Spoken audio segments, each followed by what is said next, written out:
আমি হয়তো এলাবোরেট করব।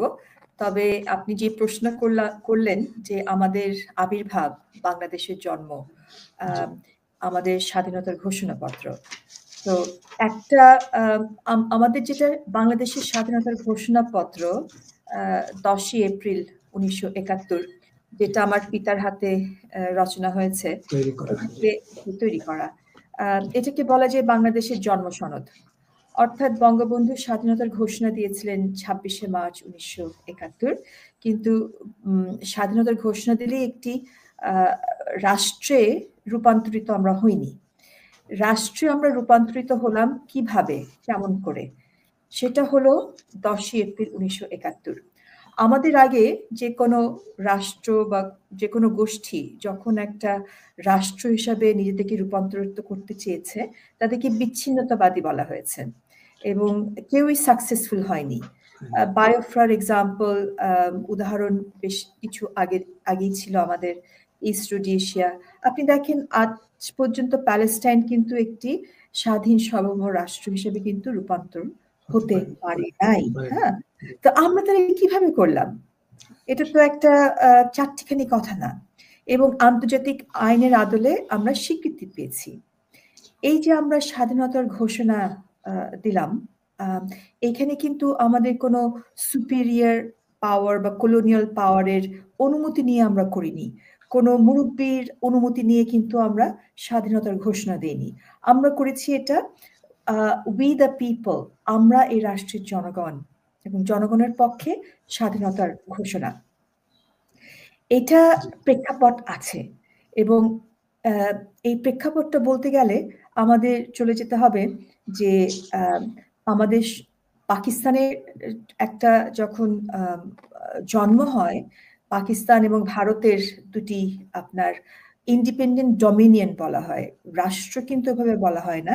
সেটার জন্য কিন্তু ইন্ডিয়ান ইন্ডিপেন্ডেন্স অ্যাক্ট হয়েছিল ব্রিটিশ পার্লামেন্টে, অর্থাৎ ব্রিটিশ পার্লামেন্টের আইন দিয়ে এই দুটো ইন্ডিপেন্ডেন্ট ডমিনিয়ন তৈরি করা হলো। এবং যে কথাটা একেবারেই বলা হয় না, পাকিস্তানের গভর্নর জেনারেল কে ছিলেন জানেন? বলেন তো। এটা ছিল জিন্নাহ। মোহাম্মদ আলী জিন্নাহ। মোহাম্মদ আলী জিন্নাহ যখন পাকিস্তানের একটা ইন্ডিপেন্ডেন্ট ডমিনিয়ন হিসাবে, মানে একটা জায়গিরদারের মতো, যখন এটা ইন্ডিপেন্ডেন্ট ডমিনিয়ন হয়, তখন কায়েদ আজম জিন্নাহ দুটো পতাকা ছিল। একটা ব্রিটিশদের পক্ষে আপনার গভর্নর জেনারেলের পতাকা, আর একটা পাকিস্তানের ফাউন্ডার হিসেবে পাকিস্তানের পতাকা।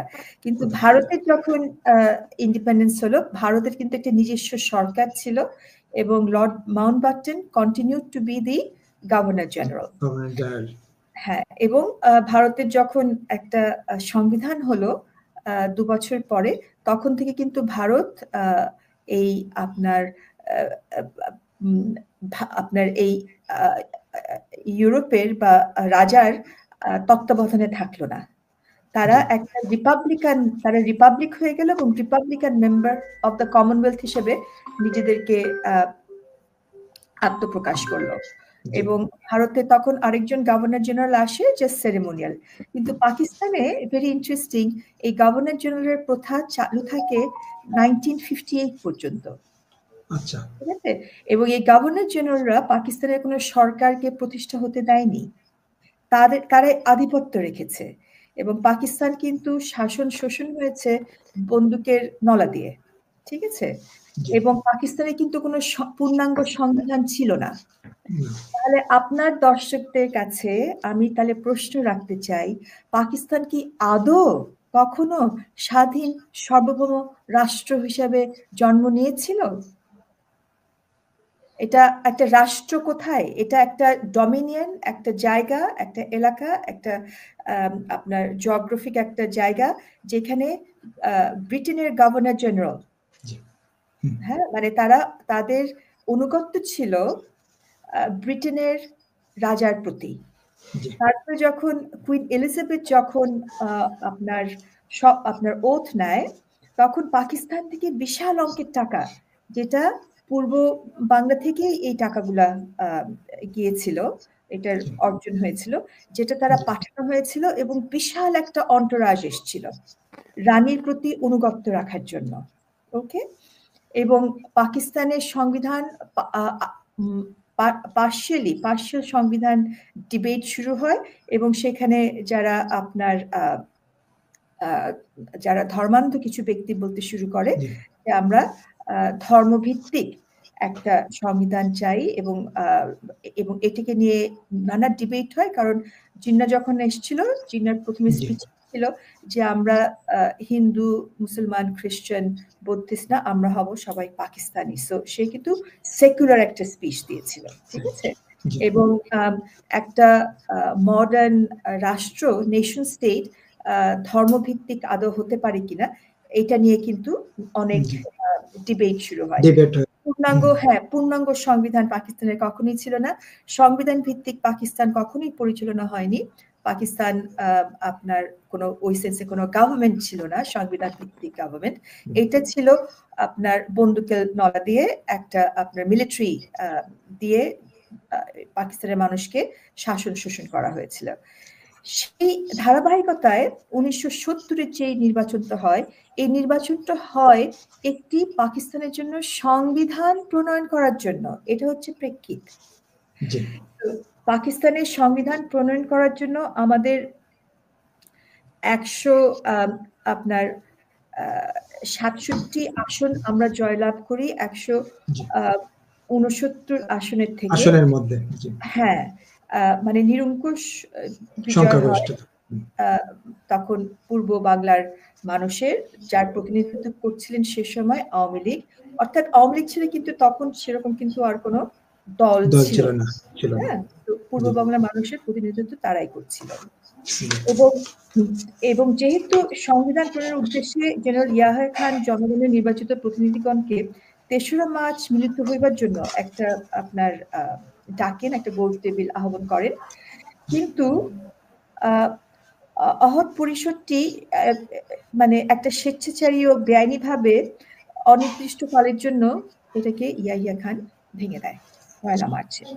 তখনই কিন্তু হ্যাঁ, জনগণের একটা আর্তনাদ, আপনার সেদিন আপনার মিটিং হয় পূর্বানী হোটেলে, এবং এই যে তারা একটা বিশ্বাসঘাতকতা করলো, কারণ আমরা তো ইলেকশনে জিতেছি, অর্থাৎ যেখানে আরেকটা প্রেক্ষাপট আছে, যারা নির্বাচিত প্রতিনিধিগণ তারা কিন্তু অলরেডি সরকার ইলেক্ট, অর্থাৎ পাকিস্তানে যারা সেনাপ্রধান ছিল বা ইয়াহিয়া খান ছিল, যারা আপনার একটা কোয়ার্সিভ ফোর্স দিয়ে রাষ্ট্র পরিচালনা করছিল।